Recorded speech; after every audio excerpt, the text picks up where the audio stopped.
Hi, my name is Francis Ang from restaurant Abaca, here with Edible SF. Today we are making sisig fried rice using Japanese rice. The inspiration of this dish came when me and my wife were stuck in a typhoon in the Philippines in 2014. So we survived a typhoon, we came back here, we did a fundraiser of full-on Filipino food, and this was one of our dishes. So first step, we're gonna boil the pig's head. We're gonna drop it into the boiling water for 3 to 4 hours. We're gonna pull it out, we're gonna let it cool a little bit. So if you do not have source for a pig's head, we can use pork shoulder with the same amount in the recipe.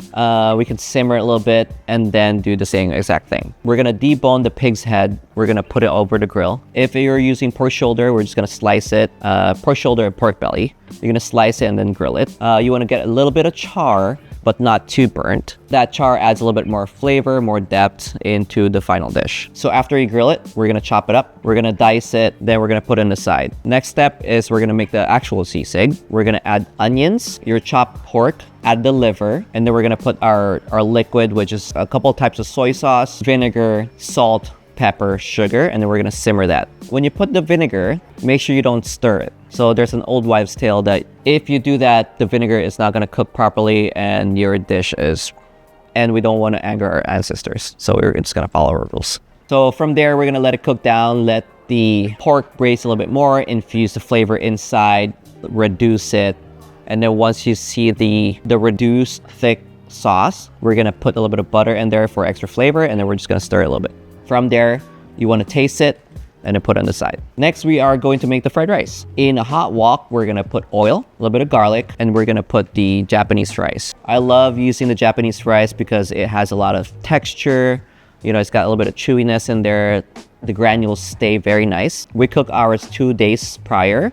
We let it cool, and then we broke it in little pieces. We add that to our oil with our garlic. You wanna sear that rice a little bit, get a little bit of wok haze, a little bit of smoke. So again, it adds another flavor, another layer of umami. We're gonna add our sisig on there. We're gonna toss it, make sure you get all that mixed in there. You can see the fried rice glazing a little bit. You got a lot of unctuousness in there. Then we're gonna put our secret sauce, but not so secret, is calamansi and soy sauce. Calamansi is a Filipino citrus, so this one is straight from my grandma's backyard. If you can't find that, you can use lime, lemon. And now we're gonna plate. Fill up the bowl. We're gonna put the chicharron, in-house chicharron that we grind. So we basically steamed and dehydrated it, but you can just buy it purchased if you want. We will have the pickled onion on top. So with this one, you know, you got the unctuous sisig fried rice with the Japanese rice.